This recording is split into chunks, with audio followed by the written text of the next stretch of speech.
எத்தனை பேர் சந்தோஷமா இருக்கிறீங்க? கேட்கலாம், பாஸ்டர் இதெல்லாம் ஒரு கேள்வியான்னு. அன்பான தேவ பிள்ளைகளே, சங்கீதம் 122வது அதிகாரத்தில் 1வது வசனம் சொல்கிறது, தாவீது ராஜாவுக்கு சொல்கிறார்கள், தேவ ஆலயத்துக்கு போவோம் வாருங்கள் என்று சொன்ன உடனே அவனுடைய உள்ளம் மகிழ்ச்சியா இருந்ததாம்.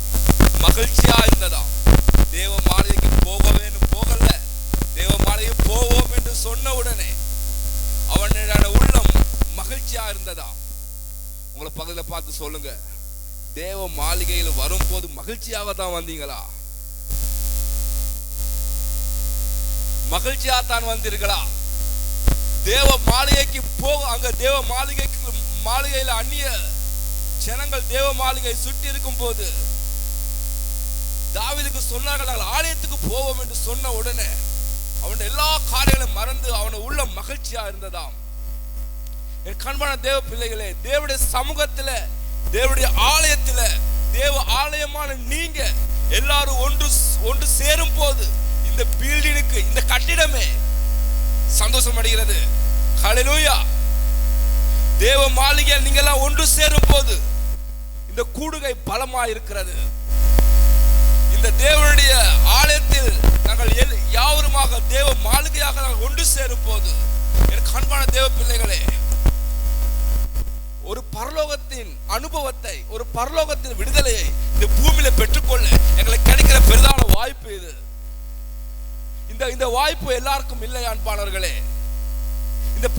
இந்த நாளில் தேவன் 6 நாளில் எல்லாவற்றையும் உருவாக்கி சிருஷ்டித்த பின்பாக 7வது நாளை, ஆதிகாமம் 2வது அதிகாரம் 3வது வசனம் சொல்கிறது, அவர் எல்லாவற்றை சிருஷ்டித்து அவர் செய்த கிரியைகளில் ஓய்ந்திருந்த போது அந்த 7வது நாளை என்ன செய்தாராம்? ஆசீர்வதித்து பரிசுத்தமாக்கினாராம். ஹல்லேலூயா. மற்ற எல்லா நாளை நல்லது என்று சொன்னார். ஆனால் 7வது நாளை, ஓய்வு நாளுக்கு அவர் என்ன செய்தார் தெரியுமா? ஆசீர்வதித்து அதை பரிசுத்தப்படுத்தினார். ஹல்லேலூயா. அந்த நாளில் நீங்கள் பரிசுத்தவார்த்தை கிடைக்கிற வாய்ப்பு, தேவனுடைய வார்த்தையில் உங்களுடைய வாழ்க்கையில் பரிசுத்தத்துக்கு நேராக கடந்து போறது கிடைக்கிற வாய்ப்பு. அன்பான தேவ பிள்ளைகளை, தேவனுடைய ஆசீர்வாதங்கள் எங்கேயும் பெற்றுக்கொள்ளலாம், நீங்க வீட்டில் இருந்தாலும் பெற்றுக்கொள்ளலாம். ஆனாலும் ஓய்வு நாள் கூடியதான ஆசீர்வாதம் அந்த நாள் கூடுகிற எங்களுக்கு மட்டும்தான். ஹல்லேலூயா. ஹல்லேலூயா. எடுத்து பாருங்கள், அதே ஆசீர்வாதத்தை அதை பரிசுத்தப்படுத்தினாராம்.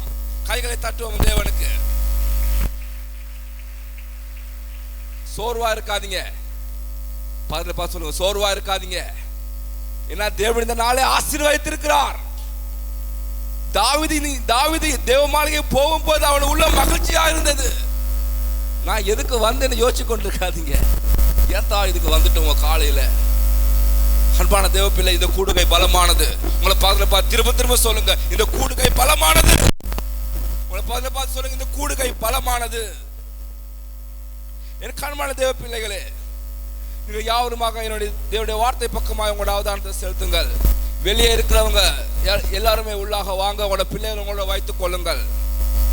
என் கண்பான தேவ பிள்ளைகளை, நாங்கள் தேவனுக்கு கோடி நன்றி செலுத்த வேண்டும். அந்த ஜீவனுள்ள தேவனை நாங்கள் தெய்வமாக கொண்டு அவன் நமஸ்காரிக்க எங்களுக்கு எடுத்திருக்க இந்த வாய்ப்புக்காக. என் கண்பான, நீங்கள் உலகத்தை சுற்றி 4 பக்கமும் பாருங்க, இல்ல 8 பக்கமும் பாருங்க. எல்லா திசைகளிலும் மனுஷனுக்கு ஜீவன் உண்டாக்குறதான காரியங்கள் கேள்விப்படுவதில்லை. மனுஷனுடைய தீர்வுகள் அங்கே இல்லை. எல்லா பக்கமும் மனுஷனை அழிக்கக்கூடிய தீர்மானங்களும் மனுஷனை அநியாயமாகக்கூடிய பாவங்களும் நிறைந்திருக்கிறது. ஒரே ஒரு தீர்வு முழு சபைக்கும் முழு உலகத்துக்கும் இயேசு கிறிஸ்து கொண்டு வந்தார். ஹல்லேலூயா. ஹல்லேலூயா. கொஞ்சம் சிரிச்சு சொல்லுங்க, ஹல்லேலூயா. நாங்கள் யாவருமாக ஆதிகாமம் புஸ்தகத்தில் இருந்து நம்முடைய ஆதி பிதாவான ஆபிரகாமில் இருந்து சில காரியங்களை சபையோடு கூட நானும் கற்றுக்கொள்ளவும் அந்த வார்த்தையில கொடுத்து நாங்கள் தியானிக்க ஆரம்பிப்போம். ஆதிகாமம் 12வது அதிகாரத்திலே நாங்கள் பிரட்டிக் கொள்வோம். வேதாகமத்திலே ஆதிகாமம் 12வது அதிகாரத்தில் உங்களுக்கு தெரியும், தேவன் ஆபிராமை, இந்த ஆபிரகாம் பேருக்கு அந்த பேரை தேவன் ஆபிரகாமை மாற்றுவதற்கு முன்பாக அவனுக்கு பேர் ஆபிராம். ஆபிராம் என்றால் தகப்பன், ஆபிரகாம் விசுவாசத்தின் தகப்பன், திரளான ஜாதிக்கு தகப்பன். இந்த ஆபிரகாமை தேவன் அழைத்து ஆபிரகாமாய் மாற்றினார். என் அன்பான தேவ பிள்ளைகளே, இந்த உலகத்துக்கு வந்த எந்த மனுஷனையும் பிரகாசிக்கிற ஒளியே அந்த மெய்யான ஒளி. தேவன் அழைக்கும் போது அந்த மனுஷன் எப்படிப்பட்ட சூழ்நிலை இருக்கலாம், என்னப்பட்ட நிலைமையில் இருக்கலாம், ஆனால் தேவன் அவனை மாற்றுகிற விதம், அவரை உருவாக்குற விதம் வித்தியாசமானவர்களே. இந்த ஆபிரகாமை ஆபிரகாமாய் தேவன் மாற்றினார். என் அன்பான தேவ பிள்ளைகளே, இந்த உலகத்துக்கு வந்த எங்களையும் நாங்கள் எப்படிப்பட்ட நிலைமையில் வந்தாலும் தேவன் அவருக்கு ஒப்பாய், அவருடைய குமாரனுடைய சாயலுக்கு ஒப்பாய் மாற்றுவதற்காகவே சபை கூடுகை. அல்லேலூயா. சபை கூடுகை அன்பான தேவ பிள்ளை, இது புதிய ஜனங்களுக்கு ரட்சிப்பையும் ஜீவனையும் கொடுக்கிற ஸ்தானமும், அவரை பின்பற்றுகிற விசுவாசிகள் எங்களுக்கும் அவருடைய குமாரன சாயலுக்கு ஒப்பாக ஒவ்வொரு நாளும் மாற்றுகிற இடம். இந்த ஆபிரகாமை தேவன் அழைத்து, உங்களுக்கு தெரியும், அவர் 7 ஆசீர்வாதத்தோடு அவர் அழைத்து, பொருத்தனையோடு அழைத்து, அவர் ஆபிரகாம் லோத்தையும் அவருடைய மனைவி சாராளையும் கூட்டிக் கொண்டு அவன் ஆரானிலே சம்பாதித்த வேலைக்காரர்களையும் அவன் சம்பாதித்த காரியங்களை எடுத்துக்கொண்டு தேவன் சொன்ன தேசத்துக்கு போக புறப்படுகிறார். என் அன்பான தேவ பிள்ளைகளே, ஆபிரகாம் ஆரானிலே சம்பாதித்த வேலைக்காரர்களும் அவருக்கு இருந்தார்கள், அவனுக்கு சம்பாதித்த பணமும் அவர்கிட்ட இருந்தது. ஆபிரகாம் அவனை விட்டு தேவன் எல்லாவற்றை விட்டு போ சொல்லும் போது அவைகளோடு தான் வருகிறார். ஆனால் அவருடைய வீட்டையும் எல்லாம் விட்டுட்டு தான் வருகிறார். இதில் உள்ளதான சத்தியம் என்ன? நான் வாசிப்போம் 12வது அதிகாரத்தில் 7வது வசனம். கர்த்தர் ஆபிரகாமுக்கு தரிசனமாகி உன் சந்ததிக்கு இந்த தேசத்தை கொடுப்பேன் என்றார். அப்பொழுது அவன் தனக்கு தரிசனமான கர்த்தருக்கு அங்கே ஒரு பலிபீடத்தை கட்டினான். ஹல்லேலூயா, ஹல்லேலூயா. இங்கே தேவன் நான் காண்பிக்கிற தேசத்துக்கு போ என்று ஆபிரகாமுக்கு சொன்ன உடனே ஆபிரகாம் தன்னுடைய மனைவியும் லோத்தையும் வேலைக்காரர்களை அழைத்துக் கொண்டு அவர் வருகிறார். எங்க வருகிறான் தெரியுமா? அவன் ஆரான்ல இருந்து அவன் இப்பொழுது கானான் தேசத்துக்கு வருகிறான். அன்பான இந்த கானான் தேசம் நம்ம நோவாவின் பேரன் கானானின் பரம்பரை வாழ்ந்த இடம், அவர்கள் வாழ்ந்து கொண்டிருந்த இடம். அன்பான தேவ பிள்ளைகளே, அவன் அந்த இடத்துக்கு வரும்போது கானானுக்கு வரும்போது தேவன் கானானிலே அவருக்கு ஒரு தரிசனத்தை காண்பித்தார். ஹல்லேலூயா. இப்ப இந்த ஆரான்ல இருந்து தேவன் காண்பித்த தேசத்துக்கு போயிட்டு அவன் வந்து சேர்கிறார். அன்பான தேவ பிள்ளை, அவன் வந்து சேர்கிறார். உங்க பக்கத்துல பார்த்து சொல்லுங்க, அவன் ஆரான்ல இருந்து தேவன் காண்பித்த தேசத்துக்கு வந்து சேருகிறார். அன்பானவளே, அவன் அந்த தேசத்துக்கு வந்து சேர்ந்த உடனே தேவன் அவருக்கு தரிசனமானார். ஹல்லேலூயா. தேவன் அவருக்கு தரிசனமானார். காண்பித்த இடத்துக்கு நாங்கள் போகும்போது தேவன் அங்கே தரிசனமாவார், தேவன் அங்கே செயல்படுவார். அன்பானவர்களே, இங்கே அவன் தரிசனமான என்ன தெரியுமா சொல்றார்? தேவன் இதன் வாசிக்கிறீர்கள், கர்த்தர் ஆபிரகாமுக்கு தரிசனமாகி உன் சந்ததிக்கு இந்த தேசத்தை கொடுப்பேன் என்றார். ஹல்லேலூயா. தேவன் சொல்கிறார், இந்த தேசத்தை உனக்கு கொடுப்பேன் என்று சொல்கிறார். ஆனா இருக்கிறது யார் தெரியுமா? ஆபிரகாமும் அவருடைய மனைவியும் லோத்தும் அவருடைய வேலைக்காரர்களும். அவருக்கு பிள்ளைகள் கூட இருக்கவில்லை. உங்களுக்கு தெரியும், அவருக்கு 75 வயதில் அவர் வருகிறார் என்று. அங்கே கானானியர்கள் மற்ற எல்லா ஜனங்களும் அந்த கானான் தேசத்திலே வாழ்ந்து கொண்டிருந்தார்கள். இவர் ஒரு அந்நியனாக அந்த கானான் தேசத்துக்கு வரும்போது தேவன் அந்த கானான் தேசத்தை சொல்றார், இந்த இடத்தை நான் உனக்கும் உன் சந்ததிக்கு கொடுப்பேன். ஹல்லேலூயா. தேவனுடைய வாக்குத்தத்தங்கள் வரும்போது எங்களோட சூழ்நிலைகள் நல்ல நிலைமையில் இருக்க வேண்டிய அவசியம் இல்லை. தேவனுடைய பொருத்தனைகள் வரும்போது எங்களுக்கு எல்லா திறமைகள் இருக்க வேண்டும் என்ற அவசியம் இல்லை. அந்த வாக்குத்தத்தத்திலே எல்லா திறமைகளும் எல்லா ஆசீர்வாதங்களும் எல்லா வல்லத்திலும் இருக்குது. அன்பானவர்களே, ஹல்லேலூயா. தேவனுடைய வாக்குத்தத்தங்கள் வரும்போது எங்களுடைய சூழ்நிலைகள் நன்றாக இருக்க வேண்டும் என்ற அவசியம் இல்லை, நல்லா இருக்கவும் இருக்காது. அந்த தரிசனமோ, அந்த தேவன் தரிசனமான ஆபிரகாமுக்கு தேவன் தரிசனமானார். அந்த தரிசனமான அந்த இடத்திலே ஆபிரகாம் ஒரு பலிபீடத்தை கட்டினார். ஹல்லேலூயா, வாவ், ஹல்லே, ஆமென், ஆமென். தரிசனமான இந்த இடத்திலே ஒரு பலிபீடத்தை ஆபிரகாம் முதலாவது ஒரு பலிபீடத்தை கட்டினார். ஆனால் அன்பானவர்களே, பலிபீடம் என்பது தேவனுக்கும் ஆபிரகாமுக்கும் உள்ளதான பலமான உறவு, ஒரு சம்பந்தம், ஒரு உடன்படிக்கை. ஒரு பலிபீடத்தை செய்து அதிலே பலியிட்டார். அவர் முதலாவது பலியை தேவனுக்கு செலுத்துகிறார். இது செலுத்தின பின்பாக அவர் அடுத்த ஒரு இடத்துக்கு வருகிறார். அடுத்த ஒரு இடத்துக்கு வரும்போது நாங்கள் 8வது வசனத்தை பார்த்தா, அவர் அதுக்கப்புறம் இன்னும் பிரயாணம் பண்ணி வருகிறார். இன்னும் பிரயாணம் பண்ணி அவர் கானானில் இருந்து இப்பொழுது இன்னும் பிரயாணம் பண்ணுகிறார். இப்போ வந்து பெத்தேலுக்கும் ஆயிக்கும் இடையிலே வந்து ஒரு கூடாரம் போட்டு அங்க தேவனுடைய நாமத்தை தொழுது கொண்டார். ஹல்லேலூயா. அந்த வசனத்தை வாசிங்க சீக்கிரம், 8வது வசனம். பின்பு அவன் அவ்விடம் விட்டு பெயர்ந்து பெத்தேலுக்கு கிழக்கே இருக்கும் மலைக்கு போய் பெத்தேல் தனக்கு மேற்காகவும் ஆயி கிழக்காகவும் இருக்க கூடாரம் போட்டு அங்கே கர்த்தருக்கு ஒரு பலிபீடத்தை கட்டி கர்த்தருடைய நாமத்தை தொழுது கொண்டான். ஹல்லேலூயா. முதலாவது அவர் கானானிலே பலிபீடத்தை கட்டினார். ஆனா இந்த பெத்தேலுக்கு ஆய்க்கு இடையிலே இன்னொரு பலிபீடத்தை கட்டினார். மேலும் சொல்கிறது, இப்ப அவன் தேவனை முதலாவது தொழுது கொள்ள ஆரம்பித்தார். கைகளை தட்டுவா. ஹல்லேலூயா.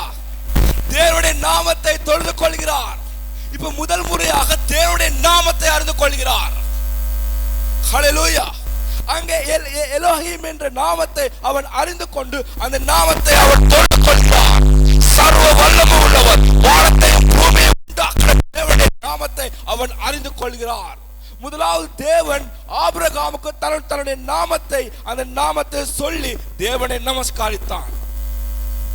அன்பான தேவ பிள்ளைகளே, எங்களுடைய ரட்சிப்பு என்பதும் அதே மாதிரித்தான். இது பலமாய் ஆரம்பிக்கப்பட்டது. ஏதோ ஒரு நோய் பிரச்சனையோடு வந்து சுகமடைந்து ஏதோ ஒரு குதூகலத்தில் நாங்கள் தேவனை நமஸ்காரித்தோம். தேவனுக்குள்ளாக சபையிலும் நாங்கள் பலமாய் நின்றோம். அந்த ரட்சிப்பு பலமாக நான் நினைத்தோம். எனக்கு அன்பான தேவ பிள்ளைகளே, அவன் முதலாவது தேவனோடு சம்மதத்தை வைத்துக் கொள்ள ஆரம்பிக்கிறார். தேவனை தொழுது கொள்ள தேவனுடைய நாமத்தையும் மறந்து கொள்கிறார். தேவனுடைய நாமத்தை அறிந்து கொண்டு தேவனுக்கு ஒரு பலிபீடத்தை செஞ்சு இந்த ரெண்டு வசனத்துக்குள்ளாகவே 2 பலிபீடத்தை கட்டினான். அன்பான தேவ பிள்ளைகளே, அவனுக்கு தேவனுடைய நாமத்தை குறித்தும் தேவனை குறித்தும் அவனுக்குள்ள பெரிய வைராக்கியம் இருந்தது.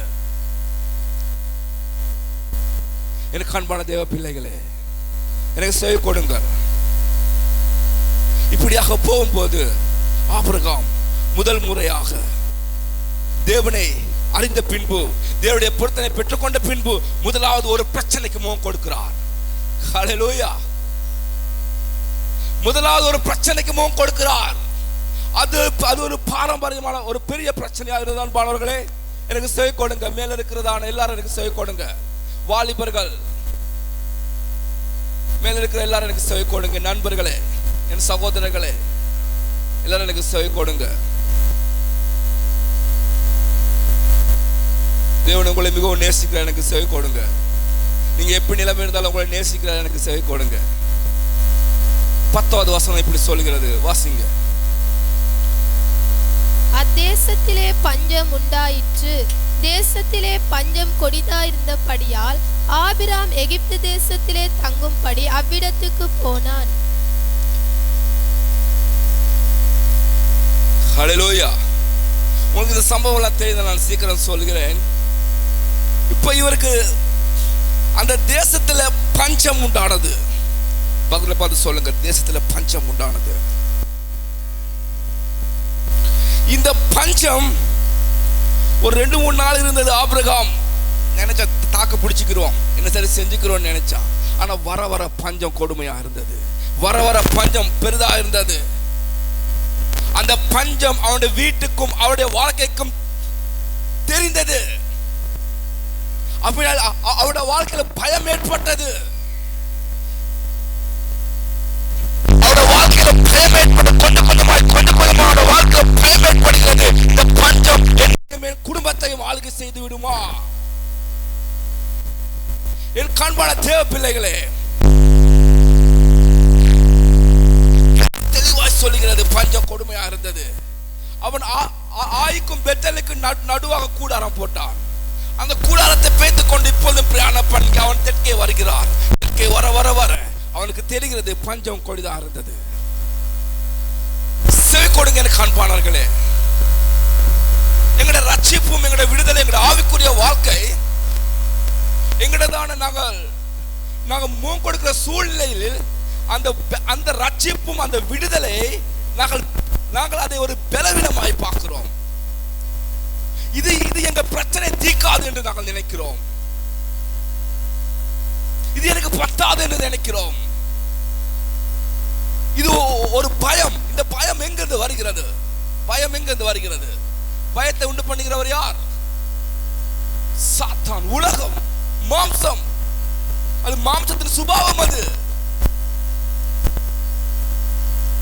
இப்ப வேதம் சொல்லுது, எகிப்தில் அவன் என்ன தீர்மானிக்கிறார்? யார் வாசிக்கிறது? அவன் என்ன தீர்மானிக்கிறான்? ஆபிரகாம் என்ன தீர்மானிக்கிறான்னு பாருங்க. எல்லாரும் பைபிளை பாருங்களேன். பைபிள் என்ன பாருங்க. என்ன அத்தேசத்திலே பஞ்சம் உண்டாயிற்று. அது சரி. தேசத்திலே பஞ்சம் கொடிதா இருந்தபடியால் ஆபிராம் எகிப்து தேசத்திலே தங்கும்படி அவ்விடத்திற்கு இப்ப என்ன தீர்மானிக்கிறேன் தெரியுமா? நான் எகிப்துக்கு போயிட்டு என்ன செய்வோம்? பைபிளை பாருங்கப்பா. தங்குவோம். இது மூலமொழி சொல்றது. அவன் எல்லாவற்றையும் தன்னுடைய குடியிருப்பை, தன்னுடையதான குடும்பத்தை எகிப்திலே குடியேற அவன் ஆசைப்படுகிறார். அவன் போயிட்டு வாரத்துக்கு தீர்மானிக்கவில்லை. இந்த மூலமொழியின் அர்த்தம் அங்கே தங்கும்படியாக. என் பிரச்சனைக்கு இதுதான் உண்மையான தீர்வு. எகிப்து எங்க வாழ்க்கையில நாங்க நினைக்கிறோம், என் பிரச்சனைக்கு தீர்வு இது தாண்டா, எனக்கு உண்மையான ஒரு தீர்வு கிடைச்சிருச்சு. தேவ சகாயத்தை தேடாமல், அன்பானவர்களே, இப்பொழுது அவனுக்கு இருக்கிற ஒரே சாய்ஸ் என்ன தெரியுமா? எகிப்து.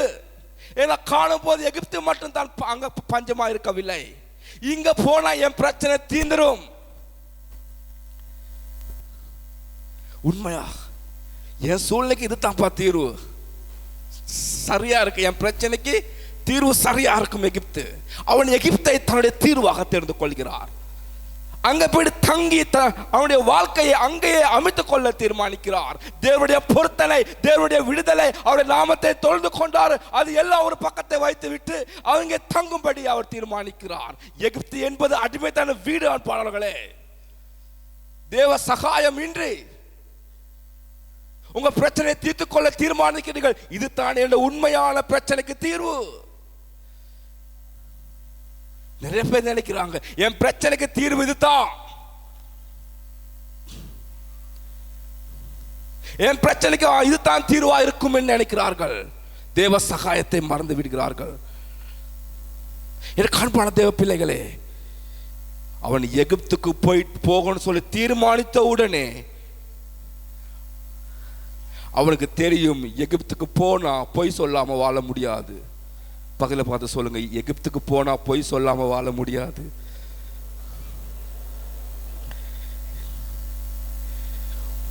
பொய்யையும் வஞ்சனத்தையும் எடுத்துக்கிட்டு என் வாழ்க்கையை பிரச்சனை தீர்த்துக்கலாம், இல்லாட்டி எனக்கு தீர்வு இல்லைன்னு. சில வேளை உங்களோட பார்வையில் அது தீர்வாக விளங்கலாம், உங்களோட பார்வையில் அது சரியாகவும் கூட நினைக்கலாம். அது சில வேளை கொஞ்ச நாள் உங்களை விளங்கவே விளங்காது. இது நீங்க அங்க அப்பையும் நினைக்கலாம் இதுதான் என்ற தீர்வு போல. அன்பான தேவ பிள்ளைகளே, உங்களுடைய இருக்கிற நிலைமையை விட மோசமான நிலைமைக்கு உங்களை தள்ளிவிடும். வேதம் சொல்லுது, உங்களுக்கு சொல்லுகிறேன். அவன் மனைவிக்கு சொல்லுகிறான், இப்போ நாங்க எகிப்துக்கு போறோம், நீ ரொம்ப அழகா இருக்கிற. அந்த பார்வனை கண்டான்னா உன்னை அவன் எடுத்துக்கிட்டு என்ன கொன்றுவான். ஆனா நீ போயிட்டு எனக்கு சகோதரி என்று, நான் உன் சகோதரன் என்று சொல்லு. ஆமென். பாருங்க, இதை கற்றுக் கொடுக்கிறவங்க எதை கற்றுக் கொடுக்கிறார்? எதை கற்றுக் கொடுக்கணும்? எதை கற்றுக் கொடுக்கிறார்? தன் மனைவிக்கு, தன் பிள்ளைகளுக்கு, தன்னோட பேரர்களுக்கு, தன்னோட பரம்பரைக்கு எதை சொல்லி கொடுக்கிறார்? இப்படி வாழணும், இப்படித்தான் வாழணும், இப்படித்தான் நாங்க செய்யணும், இப்படி வாழ்ந்தா தான் ஒரு வீட்டை கட்டலாம், இப்படி வாழ்ந்தா தான் நாங்க பிழைப்பலாம். யாருங்க பிளான் கொடுத்தது? பாருங்க, அவங்க எகிப்துக்கு போன தீர்மானித்த உடனே பாவங்கள், அந்த பயம் பாவங்களை உண்டு பண்ணும். அந்த பயம் எங்களுக்கு அடுத்த கட்டத்துக்கு கொண்டு போகும். இதுதான் என் தீர்மானம். இப்ப அவனுக்கு தெரியும், எகிப்துக்கு போனா பொய் சொல்ல வரும். தெரிந்தே பொய்யை கற்பிக்கிறார். யார் தெரியுமாங்க? தேவ நாமத்தை தொழுது கொள்கிறவர், பலமானது தேவனுடைய நாமத்தை தொழுது கொண்டவர். வாக்கு தத்தங்கள் இருக்கிறது. என் கண்மான தேவ பிள்ளைகளே, உங்களோட பிரச்சனைக்கு, உங்களோட ரட்சிப்புள்ள விடுதலை உங்களை மீட்காது என்று நீங்கள் சொல்லுகிறீர்கள், உங்களை காப்பாற்றாது என்று சொல்லுகிறீர்கள். பொய்யையும் வஞ்சனையும் ஏற்படுத்திக் கொண்டு என் பிரச்சனை தீர்த்துக் கொள்ளலாம் என்று நினைக்கிறீர்கள். நீங்க போனது எகிப்துக்கு பிரச்சனை தீர்க்க, ஆனா அது உங்களை இன்னும் அடிமைப்படுத்துகிறது. வேதம் என்ன சொல்லுகிறது? உங்களுக்கு எல்லாம் கதை தெரியும். அவன் சொன்னதே அவனுக்கு நடந்தது. அவன் பொய் சொன்னாலும் அது அவனுக்கு நடந்தது. அவனுக்கு அது தீர்வாக இருக்கவில்லை. உங்களை பகல நல்லா தட்டி சொல்லுங்க, பொய் உனக்கு தீர்வை உண்டு பண்ணாது. பகல பார்த்து சொல்லுங்க, பொய் உனக்கு தீர்வாக மாறாது. அவன் பொய் சொன்னதே அது அவனுக்கு நடந்தது. அவனோட மனைவியை விட்டு கொடுத்தார். அப்ப கூட சொல்லலங்க, என் மனைவிடா. அங்க அவன் போகும்போது அந்த பார்வன் வேலைக்காரர்கள் எல்லாம் சொல்கிறார்கள், ஒரு அழகான பொண்ணு இருக்கு, அதை அப்படியே தூக்கிட்டு வா. இன்னொருத்தர் இருக்கிற, அவன் யார்? அவன் சகோதரன். அவனுக்கு பணத்தையும் வேலைக்காரர்களை கொடுத்து அவன் ஒரு பக்கத்தில் வச்சுட்டு மனைவியை கூட்டிக்கிட்டு வா. அப்ப கூட சொல்லலங்க, அடைய மனைவிடா. சரி, வீட்டுக்கு போயிட்டு சரி, துக்கப்பட்டு சரி, அடைய மனைவிடாது. பண தேவ பிள்ளைகளே, சூழ்நிலை எப்படி, உன் குடும்பம் எப்படி போனாலும் பரவாயில்ல, நான் தப்பித்துக் கொள்ளணும். உங்களுக்கு தெரியுமா, உங்களை இன்னும் நீங்க தீர்வாக நினைத்தது உங்களை இன்னும் ஆழத்துக்கு கொண்டு போகிறது. இன்னும் ஆழத்துக்கு உங்களை கொண்டு போகிறது.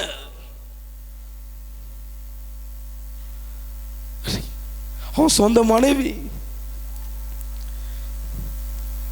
ஆபிரகாமுக்கும் சாராளுக்கு ஈசாக்கு பிறக்க வேண்டும், ஈசாக்கு பின்பாக யாக்கோப் பிறக்க வேண்டும், யாக்கோப் பின்பாக இஸ்ரவேல் வர வேண்டும், இஸ்ரவேல் ஒரு நாடு வர வேண்டும், தாவீதின் வம்சத்தில் இயேசு கிறிஸ்து வர வேண்டும். தேவனுடைய திட்டம். அந்த திட்டத்துக்கு சம்பூர்ண முரணாக செயல்படுகிறது. உங்களுக்கு தெரியுமா, நீங்க உங்களோட பிரச்சனைக்கு நீங்க எடுக்கிற தீர்மானங்கள், உங்களோட செயற்பாடும் தேவனுடைய திட்டத்தை பாதிக்கிறது. நமக்கு அது பிரச்சனை இல்லைங்க. தேவ சகாயம் இன்றி என் பிரச்சனைகளை பொய்யும் வஞ்சனையை கொடுத்து தீர்த்து கொள்ள வேண்டும் என்று நினைக்கிறேன்னா உங்களுக்கு அது தீர்வாக விளங்கலாம். செவி கொடுங்க எனக்கு. கடைசியில் அவன் தீர்த்த பிரச்சனையும் இல்லை. நிறைய பேர் பிரச்சனைக்கு போயிட்டு உலகத்தில் காரியங்களை எடுக்கிறார்கள். கடைசியில் உலகத்தில் உள்ள குணாதிசயங்கள், விபச்சாரங்கள், குடிப்பழக்கங்கள், கடைசியில் அவனுக்கு பிரச்சனை தீரல்ல, உலகத்தில் உள்ள பாவங்கள் அவனுக்குள்ள.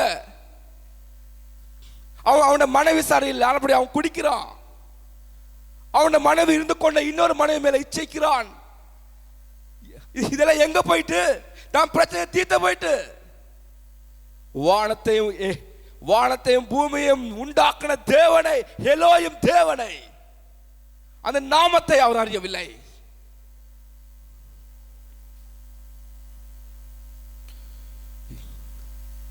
ஏன் சபைக்கு வரல? சபைக்கு வர்றவங்க எல்லாம் ஒழுங்கா இல்லை.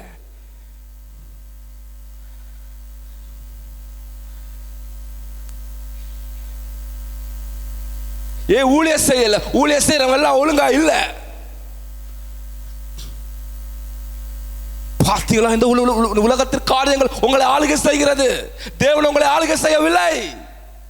என் கண்பான தேவ பிள்ளைகளே, எனக்கு எல்லாரும் செவி கொடுங்கள். நான் விசுவாசிக்க தேவன் உங்களோட பேசிக் கொண்டிருக்கிறார் என்று. ஆமென், ஆமென். தேவ சகாயம் நின்று பொய்யையும் வஞ்சனை வச்சு உங்க பிரச்சனை தீர்க்க நினைக்கிறீங்கன்னா, அன்பான தேவ பிள்ளைகளே, உங்களிலும் ஆழத்துக்கு கொண்டு போகும். உங்களுக்கு ஒரு ரகசியம் சொல்லவா? சாராளுக்காக தான் எகிப்தில் வேலைக்காரர்களும் அவனுக்கு கிடைத்தது. அதுல ஒரு வேலைக்காரி தான் ஆகார். புரியல உங்களுக்கு? சாராள் தனக்கு பிள்ளை இல்லை என்று யாரை தெரிந்து கொள்கிறார்? மனைவிக்கு ஆபிரகாம் கொடுக்க.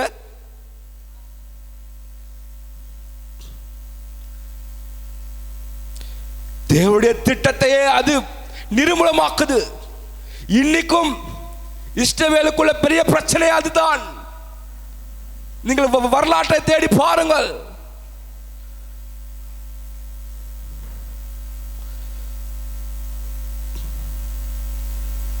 கடைசியில் ஆகார் சொன்னா, நான் எஜமானா இருக்கிற, நீ எனக்கு வேலைக்காரனாயிரு.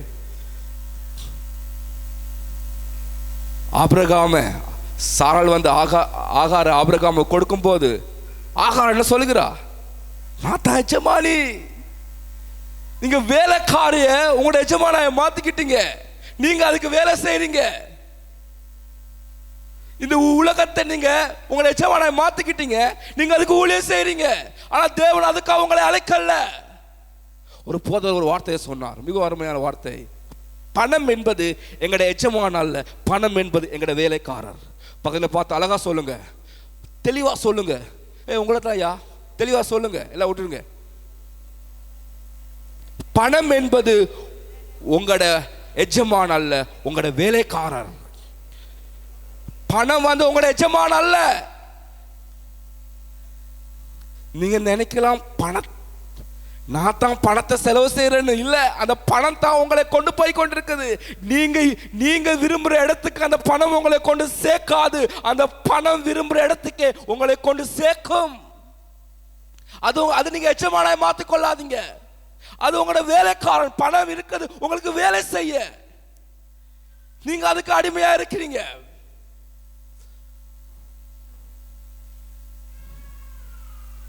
உங்களுக்கு சகாயம் கொடுக்கிறதான ஒரு தேவனை மறந்து விட்டீங்க. அந்த ரட்சிப்பின் விடுதலை மறந்து விட்டீங்க. வேதம் உங்களுக்கு சொல்லுகிறேன், ஐஸ்வர்யம் உள்ள தேவன்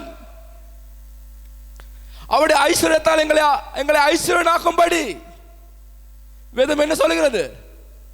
அவர் என்னவானார்? தரித்திரரானார்.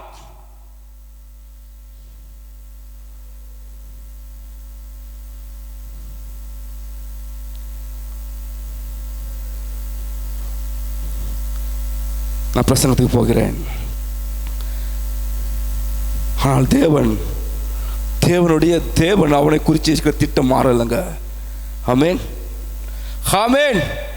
தேவன் எங்களுக்கு கொடுக்குற சந்தர்ப்பங்க இருக்குதானே, யாரும் கொடுக்க மாட்டாங்க. தேவன் ஆபிரகாம் இப்படி இருக்கும் போது, இப்போ அவனுக்கு வெள்ளியும் பொண்ணும் எல்லாம் இருக்கு. யார் இல்ல? மனைவி தான் இல்ல. இப்ப பணம் இருக்குது, ஆனா என்ன இல்ல? சாராள் இல்ல. சாராள் இல்லைன்னா என்ன அர்த்தம்? தேவனுடைய வாக்கு தத்தமே அங்க தோத்து போற நிலைமை. வேதம் சொல்லுது, சாராள் நிமித்தம் ஆபிரகாமுக்கு தேவன் பார்வோன் தயவு காட்டினான். காண்பான தேவ பிள்ளைகளே, தேவன் வேதம் சொல்றது, பார்வோனையும் அவனுடைய வீட்டையும் தேவன் சாராள் நிமித்தம் வாதித்தார். அவனுக்கு தெரிஞ்சிருச்சு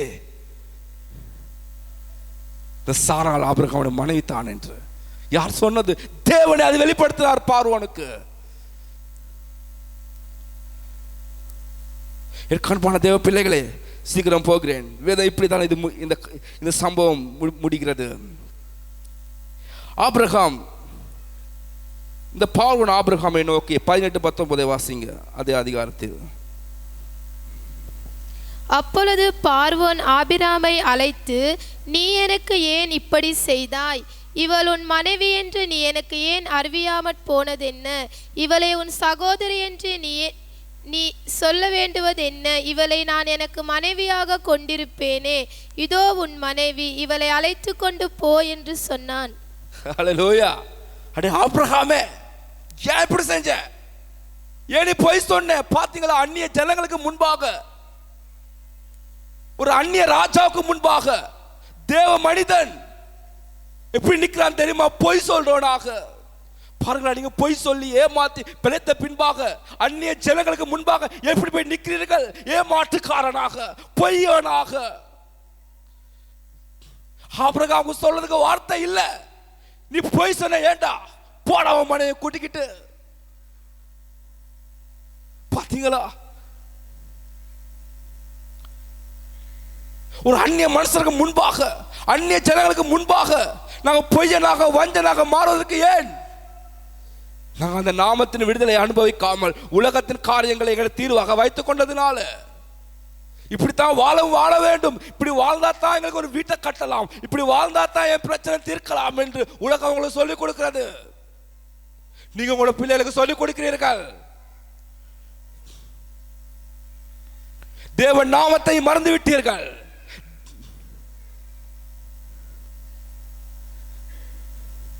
கண்பான தேவ பிள்ளைகளே, பாருங்க, பொய்யும் வஞ்சனை உங்களை எங்க கொண்டு போயிட்டு நிக்குது வைக்குது என்பதை. ராஜாக்கு முன்பாக அவமானப்பட வேண்டிய நிலைமை ஏற்படுகிறது. எனக்கு கண்பான தேவ பிள்ளைகளே, உங்களுக்கு ஒரு நற்செய்தி இருக்கிறது. உங்களுக்கு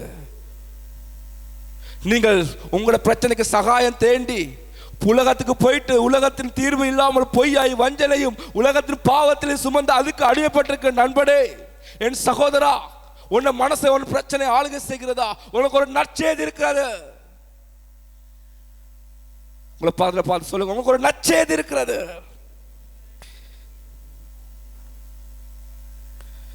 ஆபிரகாம் அன்னைக்கு தீர்மானித்திருப்பான், இனிமேல ஒரு காலமும் பொய் சொல்லக்கூடாதுடா. இது இனிமேல் ஒரு நாளும் நாங்க சில பிரச்சனை மோகம் கொடுத்த பின்பாகத்தான் இனிமேல ஒரு நாளும் இந்த பக்கமே போகக்கூடாதுடா. நீங்க தீர்மானிக்கலையா? நான் தீர்மானிச்சிருக்கிறேன். ஆனா திரும்ப அதே செஞ்சோம். தெரியுமா? செய்ய கொடுங்க எல்லாரும். நான் இனிமேல் இது செய்யவே கூடாது என்று சொல்லி திரும்ப செய்றீங்கன்னா நீங்க அதுக்கு அடிமையா இருக்கீங்க. சொல்லுங்க, பக்கத்துல பார்த்து சொல்லி, நான் இது சொல்லவே கூடாது, இது செய்யவே கூடாது, இங்க போகவே கூடாது, இப்படி வாழவே கூடாது என்று தீர்மானித்து திரும்ப அதையே செய்வீங்களானால் நீங்கள் அதுக்கு அடிமையாயிருக்கிறீர்கள்.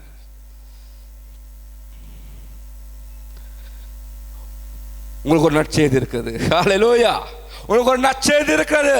எங்களை விடுதலையாக்க தேவன் ஏற்கனவே சிலுவையிலே எங்களுக்காக மரித்தார். ஹல்லேலூயா. எங்களுக்கு இயேசு கிறிஸ்து பாவ நிவாரணம் கொடுக்கவில்லை, பாவத்தின் விடுதலை கொடுத்தார். பக்கத்துல பார்த்து சொல்லுங்க, பாவ நிவாரணம் கொடுக்கவில்லை, பாவ நிவாரணம் கொடுக்கவில்லை. அப்ப பாவ நிவாரணம் என்ன? தற்காலிகமான ஒரு தீர்வை கொடுக்கவில்லை, பாவத்தில் உங்களை விடுதலையாக்கினார்.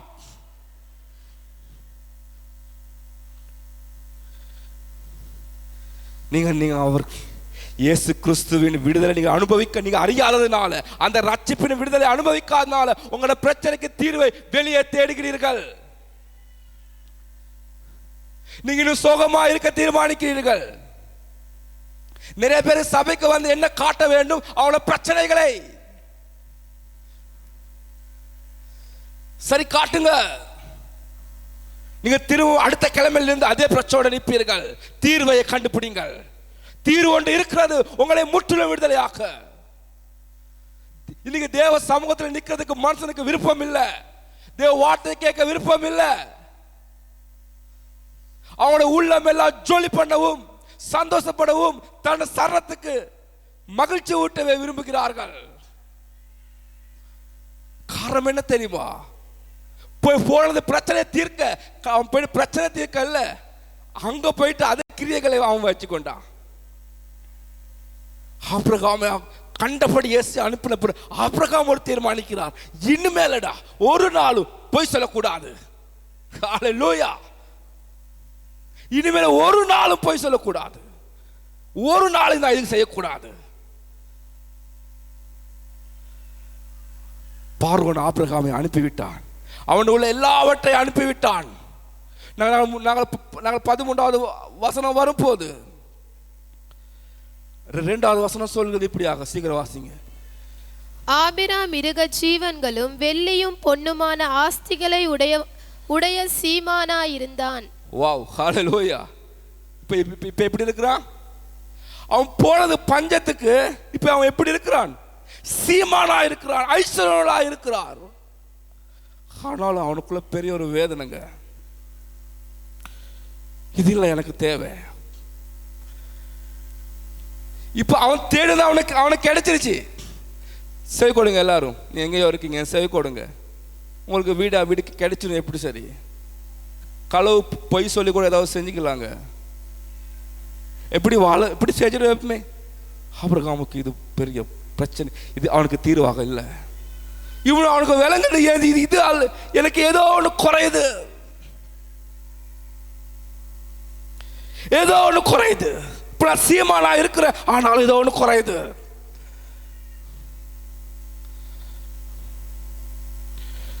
சத்தியத்தை அநியாயத்தினால அடைக்க வைக்க கூடாதுங்க. சத்தியத்தை பணத்தை போட்டு மூடக்கூடாது. சத்தியத்தை எதிலையும் மூட பார்க்க கூடாது, மூடவும் இயலாது. சத்தியத்தை அநியாயத்தால் அடைக்க வைக்கிற மனுஷனுக்கு விரோதமாக தேவ கோபாக்கிலே பரலோகத்தில் தேவ வரும் என்று ரோம புத்தகம் சொல்லுகிறது. எனக்கு செவி கொடுங்க யாவரும். அவனுக்கு விளங்குது, இந்த வெள்ளியும் பொண்ணை வச்சு என்னால் வாழ முடியாது. அப்போ அவன் தீர்மானிக்கிறான். 2-3 வாசிங்க. அடுத்த, அவன் தன் பிரயாணங்களிலே தெற்கே இருந்து பெத்தேல் மட்டும் பெத்தேலுக்கும் ஆயுக்கும் நடுவாக தன் முன்பு கூடாரம் போட்டதும் தான் முதல் ஒரு பலிப்பிடத்தை உண்டாக்கிறதுமான ஸ்தலம் மட்டும் போனான். அங்கே ஆபிராம் கர்த்தருடைய நாமத்தை தொழுது கொண்டான். ஹல்லேலூயா. இப்போ என்ன செய்யலாம் தெரியுமா? ஆபிரகாம் சேவை கொடுங்க. என்னுடைய பிரசங்கத்தின் முக்கியமான பகுதிக்கு நான் வந்துட்டேன். இப்ப தீர்மானிக்கிறான், நான் பலிப்பிட செய்த அந்த இடத்துக்கு நான் போக வேண்டும். இப்ப நான் திரும்ப அந்த உறவுக்குள்ள போக வேண்டும். இப்ப அந்த தேவனுடைய நாம நான் எங்கே தொழுது கொண்டேனோ அங்க வரக்காட்டி வருகிறார். அங்க வரக்காட்டியும் பிரயாணம் பண்ணி திரும்பவும் முதலாவது எங்க தேவனுடைய நாமத்தை தொழுது கொண்டாரோ அதுவரையும் வந்தார். இங்க தானே தேவனை நான் தொழுது கொண்டேன். அங்கிருந்த விடுதலை இந்த பணத்தால் எனக்கு இல்ல. அங்க வரவாடி வந்து தேவனை திரும்பவும் தொழுது கொண்டான். இது மூலமொழி சொல்லுது, அதே பலிப்பிடத்தை திரும்பவும் சரிப்படுத்தி தொழுது கொண்டார் என்று.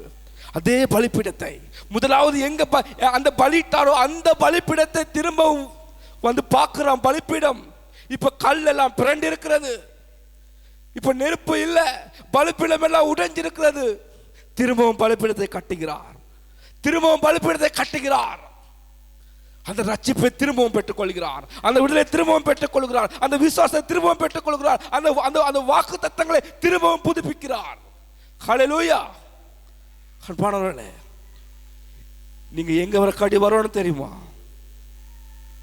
தேவனை தொழுது கொண்ட இடத்துக்கு வர காட்டி நீங்க திரும்பி வர வேண்டும். நிறைய பேர் திரும்பி வர்றதுன்னு பாதிலே நிற்கிறீர்கள். அந்த பலிப்பீடம் உடைந்திருக்கிறது. உங்களையும் தேவனுடையதான சம்பந்தம் உடைந்திருக்கிறது. நீங்க எப்ப தனியாக தேவனை நமஸ்காரித்தீர்கள்? ஒரு 5 நிமிஷம் தேவனை கையை வைத்து நமஸ்காரித்த நாள் என்ன? உண்மையாக என்ன? நீங்கள் உபவாச கூடத்துக்கு உண்மையாக வந்த நாள் என்ன? உபவாச கூடத்தில் முழங்கால் பட்டு உண்மையாக நமஸ்காரித்த நாள் என்ன? வருகிறீர்கள் என்றது உண்மை. உங்களோட சம்பந்தம் எங்க இருக்கிறது? உங்களோட உறவு எங்க இருக்கிறது? வாலிபர்களே, தேவனோட சம்பந்தம் இல்லை, உங்களோட உலகத்தோட சம்பந்தம் வைக்கிறீர்கள், பாவத்தோட சம்பந்தம் வைக்கிறீர்கள். அது உங்களை ஆளுகை செய்கிறது. எதிர்காலம் இல்லை, எதிர்பார்ப்பும் இல்லை. போன்ல இருக்கிற வாட்ஸ்அப்ல யூடியூப்களை பார்த்து மனசை ஆதரப்படுத்திக் கொள்கிறீர்கள். இதெல்லாம் அவர்களுக்கு தீர்வு நினைக்கிறீங்களா? அன்பானவர்களே, என் அன்பு சபையே, நான் சபையாக ஆவியானவர் அந்த பலமான ரட்சிப்புக்கு திரும்பவும் அழைக்கிறார். கைகளை தட்டுவோமா? கைகளை தட்டுங்க. ஆவியானவர் பேசுறது உங்களுக்கு சொல்லுகிறேன். திரும்பவும் அந்த பலமான ரட்சிப்புக்கு உங்களை அழைக்கிறார்.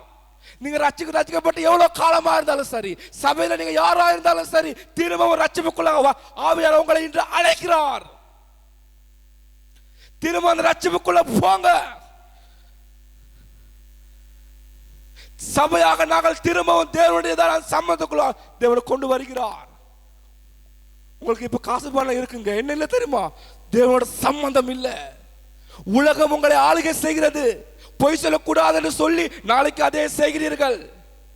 விபச்சாரம் செய்யக்கூடாது என்று சொல்லி நாளைக்கு அங்கேயே போகிறீர்கள். மற்ற எல்லா பெண்களையும் விச்சையோடு பார்க்கிறீர்கள். உங்களை குதூகலப்படுத்த காரியங்களை தெரிந்து கொள்கிறீர்கள். தேவனுடைய நாமத்தை தெரிந்து கொள்ள உங்களுக்கு இப்ப மறந்து விட்டது. உங்களுடைய உள்ளத்துல எண்ணமே இல்லை. அந்த பலமான ரட்சிப்பை, உங்களோட பிரச்சனைக்கு தீர்வு இல்லை என்றும், பொய்யை வஞ்சனை தான் என் பிரச்சனைக்கு தீர்வு என்று சொல்கிறீர்கள். எல்லாருக்கும் ஒரு நல்ல செய்தி சொல்கிறேன். கிறிஸ்து உங்களுக்காக மரித்தார். உங்களை பக்கத்தில் பார்த்து சொல்லுங்க, உங்களுக்கு ஒரு நல்ல செய்தி இருக்கு. கிறிஸ்து உங்களுக்காக மரித்தார். கிறிஸ்து உங்களுக்காக உயிர்த்தெழுந்தார்.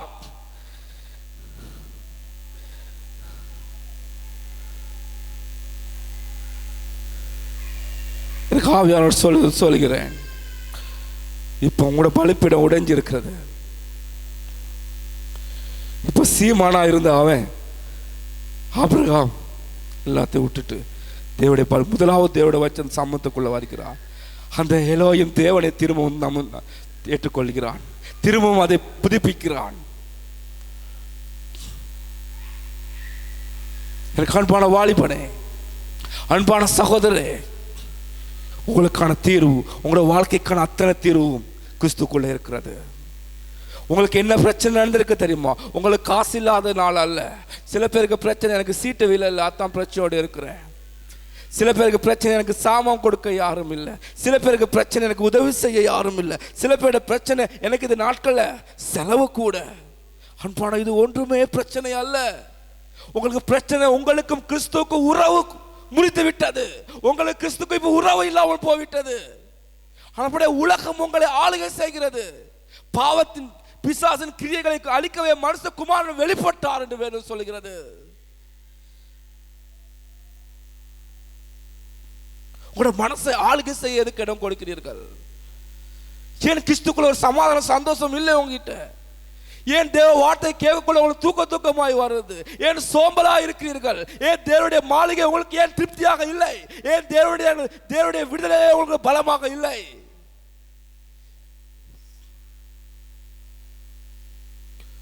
பரலோகத்தின் விடுதலை பூமிக்கு கொண்டு வந்தும், அந்த ஒளி வந்திருந்தும், அந்த ஒளியிடத்தில் விசுவாசிக்க ஏன் போக முடியவில்லை? நீங்கள் ஒளியை பார்க்கலாம், அந்த அக்கிரமத்தை, இருளை நீங்கள் விரும்புகிறதுனால தானே. ஆபிரகாம் தீர்மானிக்கிறான், திரும்ப நான் போகணும்டா, நான் திரும்பவும் போகணும். எங்க போகணும் தெரியுமா? எங்க வரக்காட்டி வந்தான் தெரியுமா? எங்க வரக்காட்டி வந்தான்? அந்த பலிப்பிடத்துக்கு நேராகவே வந்தான். வரும் பார்த்தான், பலிப்பிடம் எல்லாம் உடைஞ்சிருக்கிறது.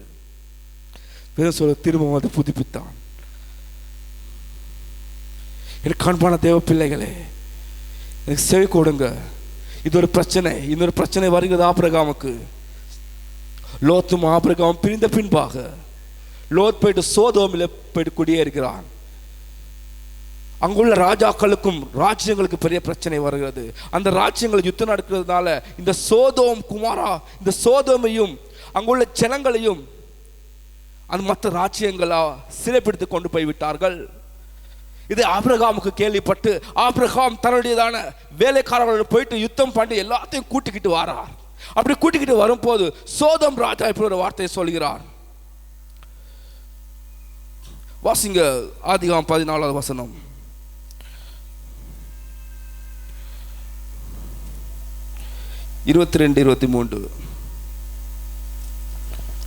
அதற்கு ஆபிராம் சோதோமின் ராஜாவை பார்த்து, ஆபிராமை ஐஸ்வர்யவனாக்கினேன் என்று நீர் சொல்லாதபடிக்கு நான் ஒரு சரட்டையாகிலும் பாதரட்சையின் வரையிலாகிலும் உமக்கு உண்டானவைகளின் பாதரட்சை வாரையாகிலும் உமக்கு உண்டானவைகளின் யாதொன்றையாகிலும் எடுத்துக்கொள்ளேன் என்று வானத்தையும் பூமியையும் உடையவராகிய உன்னதமான தேவனாகிய கர்த்தருக்கு நேராக என் கையை உயர்த்துகிறேன். ஹல்லேலூயா. சேவை கொடுங்க. சோதம் சொல்லுறாரு, ஜனங்களை நீ எனக்கு நீங்க அங்கிட்டு கொள்ளை அடித்த எல்லா பொருட்களும் எடுத்துக்கொண்டு போ, நீ எல்லாம் எடுத்துக்கொண்டு போ. ராஜா தான் சொல்கிறார். தாவீது சொன்ன ஆபிரகாம் ஒரு வார்த்தையை சொல்கிறார். இங்கே தான் அவனுக்கும் தேவனுக்குள்ள பலமான சம்மதம் விளங்குகிறது. என்ன சொல்கிறான் தெரியுமா? ஆபிரகாமை நீ 10 ரூபா கொடுத்துட்டு 10 வருஷமா பேசிக்கிட்டு இருப்ப. என்ன சொல்லுவ? 10 ரூபா கொடுத்து 40 வருஷமா பேசிக்கிட்டு இருப்ப. நான் தான் அவன் ஆபிரகாமை பணக்காரன் ஆக்குனேன். நான் இப்ப போறானே செருப்பு ஏண்ட, இப்ப இருக்கிற வீடு ஏண்ட, நீ உன்னை கொடுத்து காலம் முழுது பேசிக்கிட்டு இருப்ப. நீ தான் என்னை ஐஸ்வர்யன் ஆக்குனேன் என்று சொல்லுவ. ஒரு சரட்டையாகலும் வேண்டாம், பாதரட்சை வாராகிலும் வேண்டாம். ஹல்லேலூயா. இது தாங்க பலமான தீர்மானம். இது தான் கிறிஸ்துக்குள்ள அவனுக்கு தேவனுக்குள்ள அவனுக்குள்ள பலமான உறவு. அது மட்டுமல்ல, அடுத்த வசனம் சொல்லுகிறார் அழகான வார்த்தையை, வானத்தையும் பூமியையும் சொல்றீங்களே, வானத்தையும் பூமியையும் வாசிங்கம்மா, யாருக்கு விளங்கல பாவம். வானத்தையும் பூமியையும் உடையவராகிய, இப்போ வானத்தையும் பூமியையும் உடையவர். ஹல்லேலூயா. வானத்தையும் பூமியை உண்டாக்குறவர் என்ற வார்த்தை சொல்லப்படவில்லை, உடையவர். வானத்தையும் பூமி அவருக்குள்ள இருக்கு. ஆமென். இந்த உலகம் எல்லாமே, உலகத்தில் சகலமும் கிறிஸ்துக்குள் சிருஷ்டிக்கப்பட்டிருக்கிறது. எல்லாமே கிறிஸ்துக்குள்ள இருக்கு. அந்த நாமம் என்ன? எலோஹிம் நாமம். இப்பதான் அவன் தொழுது கொண்ட நாமத்தை அவன் வெளிப்படுத்துகிறான். இயேசு என்ற பலமான நாமத்தில் உள்ள விடுதலையை எப்ப உங்க வாழ்க்கையில வெளிவர வேண்டுங்க. ஹல்லேலூயா. இது வேணாம், இது எனக்கு இருக்கு போதும், எனக்கு கிறிஸ்துக்குள்ள எனக்கு போதும். என் பொய் வஞ்சனை சொல்லி ஏமாத்திர வாழ்க்கை வேண்டாம். பாவத்தில் வாழ்க்கை எனக்கு வேண்டாம். வானத்தையும் பூமியை உடையவரை நேரான கைகளை உயர்த்துகிறேன். நான் பணத்துக்கு முன்பாகவும் ஜனங்களுக்கு முன்பாகவும் கைகளை உயர்த்துவதில்லை. வானத்தையும் பூமியை உடையவராக இருக்கிற இடத்தில் நான் கைகளை உயர்த்துகிறேன். ஹல்லேலூயா. எனக்கு சகாயம் அங்கே இருக்கிறது. அந்த அவன் தொழுது கொண்ட நாமத்தை, அந்த நாமத்தின் விடுதலையை கிரியையில் காண்கிறான். ஹல்லேலூயா. பணம் யாருங்க வேணாம் சொல்றது? இன்னைக்கு காசு கொடுக்குறோம், 10,000 சொல்லி வாங்க சொன்னா யார் தெரியும் வாருது? ஏழைங்கள்ல. நம்ம பணக்காரத்தான் முதல் லிஸ்ட்ல இருப்பாங்க. பணம் யாருங்க வேணாம் சொல்றது? ஆபிரகாம் வேணாம் சொல்கிறான். இது தானே பவுல் சொல்கிறான், இது எனக்கு வேணாம். ஏன்னா அந்த ரட்சிப்பு, அந்த விடுதலை, அந்த நாமத்தில் உள்ள பலம், இந்த உலகத்தோட நாமம், அந்த நாமத்தில் விடுதலையை நாங்கள் அறியாததுனால காசு கொடுக்கிறீங்களா? எனக்கு தீர்வு இருக்கா? எல்லாத்துக்கிட்டையும் தீர்வை கேட்கிறீங்க. உங்களுக்கு ஒரு பலமான தீர்வு இருக்குங்க.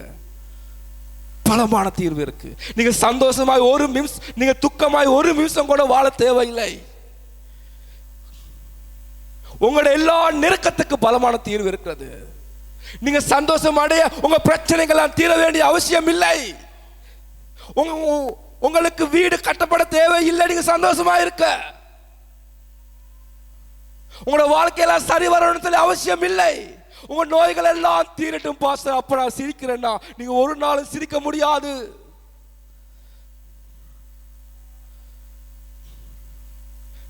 என் வீடு கட்டணும் பாஸ்டர். அப்போ நான் மூச்சு எடுக்கிறேன். மூச்சு எடுக்காதீங்க.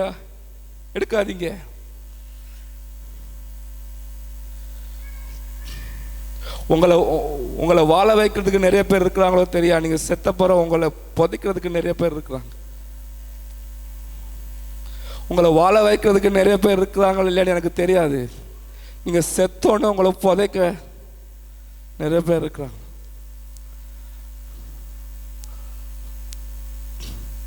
அன்பான தேவ பிள்ளைகளே, அப்போஸ்தலர் 3:22 பேதுரு சொல்கிறார், மோசே சொன்ன ஒரு வார்த்தையை இவர் சொல்கிறார். உபாகமம் 18:15 மோசே ஒரு வார்த்தையை சொல்கிறார், உங்களிலிருந்து ஒரு சகோதரன் எழும்புவார், அவருக்கு நீங்க செவி கொடுங்க. எல்லாருக்கும் செவி கொடுக்காட்டி பரவாயில்ல, உங்களிலிருந்து ஒரு சகோதரன் எழும்புவார், அவருக்கு செவி கொடுங்க. அவருக்கு நீங்க செவி கொடுக்காம போனால் நீங்கள் நாசமடைவீர்கள். இதை பேதுரு சொல்லுகிறார். அந்த சகோதரன் இயேசு கிறிஸ்து என்று அவருக்கு செவி கொடுங்கள். அவர் செவி கொடுக்காம போனால் நீங்கள் நாசமடைவீர்கள். தாவீது சங்கீதத்தில் ஒரு வார்த்தை சொல்கிறார். 95வது சங்கீதத்திலே 8வது வசனத்திலே, இன்று தேவனுடைய வார்த்தைகளை கேட்பீர்களானால் உங்களுடைய இருதயத்தை கடினப்படுத்த வேண்டாம். ஆமென். ஏன்னா நேற்று தேவ வார்த்தையை கேட்டு கடினப்படுத்தினவர்கள் வனாந்திரத்திலே செத்து போனார்கள். இன்று தேவனுடைய வார்த்தையை கேட்பீர்களானால் உங்களுடைய இதயத்தை என்ன செய்ய வேண்டாம்? கடினப்படுத்த வேண்டாம். இது புதிய ஏற்பாடுல எபிரேயர் 4:7 வசனத்தில் எபிரேயர் ஆசிரியர் சொல்கிறார். அன்பான தேவ பிள்ளைகளே,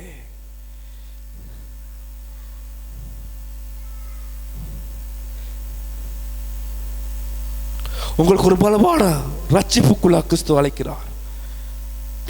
நீங்க எல்லாம் மறந்துடுங்க, சிலுவை அண்டையில் வாங்க. அதுதான் உங்களுக்கு தீர்வு கொடுத்த அந்த பலமான நாமத்துக்குள்ள வாங்க. உங்களுக்கு சகாயம் அங்கத்தான் இருக்கிறது. எப்படி பாஸ்டர் தீரும்?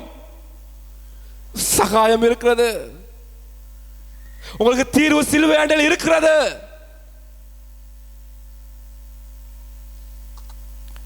எபிரேயர் 4:16 சொல்கிறது, அதனால் நாம் இரக்கம் பெறவும் ஏற்ற சமயத்தில் சகாயம் பெறவும் நாங்கள் கிருபாசனையில் தைரியமாய் சேர கடவோம்.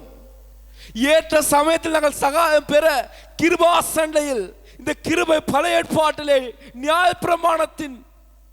நியாயப்பிரமாணத்திலே உடன்படிக்கை பெட்டிக்கு சொல்லப்பட்ட பேர், அதுக்கு மேலே இருந்ததான கேருபீன்கள் என்று இருந்தது, அதுக்கு கிருபாசனம் என்று பேர். இந்த நியாயப்பிரமாணத்தை இந்த கிருபாசனத்தால் மூடி இருந்தது. ஒருவன் பாவம் செய்த உடனே அந்த பாவத்துக்காக அந்த ஆசாரியன், பிரதான ஆசாரியன் போயிட்டு தேவ இடத்தில் போயிட்டு என்ன செய்ய வேண்டும்? அவனுக்காய் பரிந்து பேச வேண்டும். அதற்காக ஒரு பலி செலுத்த வேண்டும். அந்த பலியை போயிட்டு கிருபாசனையில் போயிட்டு 7 முறை தெளிக்க வேண்டும். அந்த ரத்தம் கிருபாசனையில் தெளிக்கும் போது அவனுக்கு பாவ நிவாரணை, அவனுக்கு பாவத்தில் விடுதலை ஏற்படுகிறது. திரும்பவும் அவனுக்கு சம்மதம் ஏற்படுகிறது. ஆனால் அன்பானவர்கள் எனக்கு செவி கொடுங்க, அந்த ஆடோ மாடோ திரும்ப உயிர்த்தல இல்லை. லிசன், எனக்கு செவி கொடுங்க. அவர்கள் பலியிட்ட அந்த கிருபாசனத்தில் மேல் தெளிந்ததான ரத்தம், பலிட்ட ஆடோ மாடோ உயிர்த்தெழவில்லை, கிறிஸ்துவோ உயிர்த்தெழுந்தார். ஹல்லேலூயா. அங்கே பாவத்துக்கு நிவாரணம் கிடைத்தது, எங்களுக்கு பாவத்தின் விடுதலை கிடைத்தது. கிருபாசனைக்கு வாங்க, அங்க கிருபைகள் இருக்கிற இடம், சகாயம் இருக்கிறது. அது பழைய ஏற்பாட்டிலே தேவன் ஏற்படுத்தினார்.